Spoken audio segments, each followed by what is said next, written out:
पूरी दुनिया में अपने खराब रिकॉर्ड के कारण बदनाम चीन एक बार फिर अफगानिस्तान में बेइज्जत करके निकाला गया है। वैसे तो चीन के लिए यह कोई नई बात नहीं है, लेकिन खास बात यह है कि इस बार चीन को यह अपमान अफगानिस्तान से मिला है। तो चलिए सारी खबर जानते हैं। तो दोस्तों, भारत, म्यांमार और अफ्रीका के बाद अपनी खराब अनप्रोफेशनल आदतों के कारण अफगानिस्तान की तालिबान सरकार ने चीन की एक प्रमुख तेल कंपनी को अफगानिस्तान से निकालकर बाहर कर दिया है और उसके साथ ही इससे हुआ तेल निकासी का समझौता भी अब रद्द कर दिया है। दरअसल तालिबान सरकार में खनन और पेट्रोलियम मंत्रालय के प्रवक्ता ने बताया कि चीन की एक प्रमुख तेल खनन company Xinjiang central Asia petroleum and gas company के साथ अफगानिस्तान सरकार ने अपना समझौता रद्द कर दिया है। इससे पहले 2023 में अफगानिस्तान सरकार और चीन की इस कंपनी के बीच एक डील हुई थी, जिसके तहत उत्तरी अफगानिस्तान के अमू दरिया बेसिन से तेल निकासी का काम चीन की इस कंपनी को दिया गया था।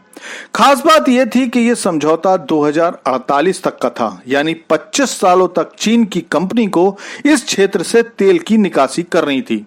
दोनों पार्टियों के बीच यह समझौता लगभग $540 मिलियन का था। चीनी कंपनी को इसके लिए 4500 वर्ग किलोमीटर से तेल निकालना था। इसके लिए CPIC को पिछले साल $150 मिलियन निवेश करना था और कुल मिलाकर 3 सालों में $540 मिलियन निवेश करने थे। लेकिन अब अफगान सरकार का कहना है कि चीनी कंपनी लगातार शर्तों का उल्लंघन कर रही थी।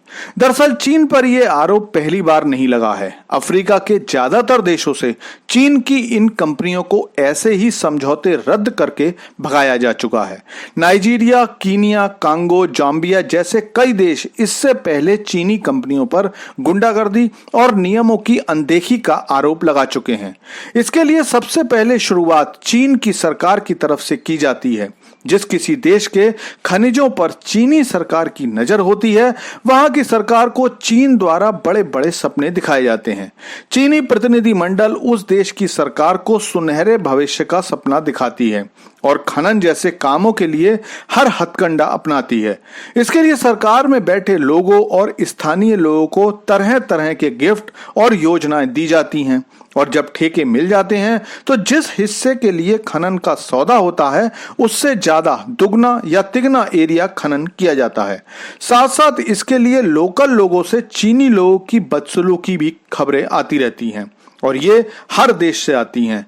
चीनी कंपनियों की ये धोखाधड़ी केवल छोटे देशों में नहीं होती है, इससे पहले ये सारी वारदातें भारत भी देख चुका है। इससे पहले मैंने आपको बताया ही था कि चीन की मोबाइल कंपनियों के कई अधिकारी धोखाधड़ी और टैक्स चोरी की वारदातों में भी शामिल थे। चीन के कई अधिकारी जांच के पहले ही चीन भाग गए थे, लेकिन ये मुद्दा चीन और अफगानिस्तान सरकार के बीच नाराजगी पैदा कर सकता है। चीन पहला देश था जिसने अफगानिस्तान में अपना दूतावास खोला था। उस समय पूरी दुनिया में यही कहा गया था कि अफगानिस्तान के खनिजों को सबसे पहले अपने कब्जे में लेने के लिए ही चीन सबसे पहले तालिबान से हाथ मिला रहा है। लेकिन इस घटना के बाद चीन अफगानिस्तान से नाराज हो सकता है। अफगानिस्तान में खनिजों का अपार भंडार है और चीन के लिए यह घटना किसी बड़े झटके से कम नहीं है।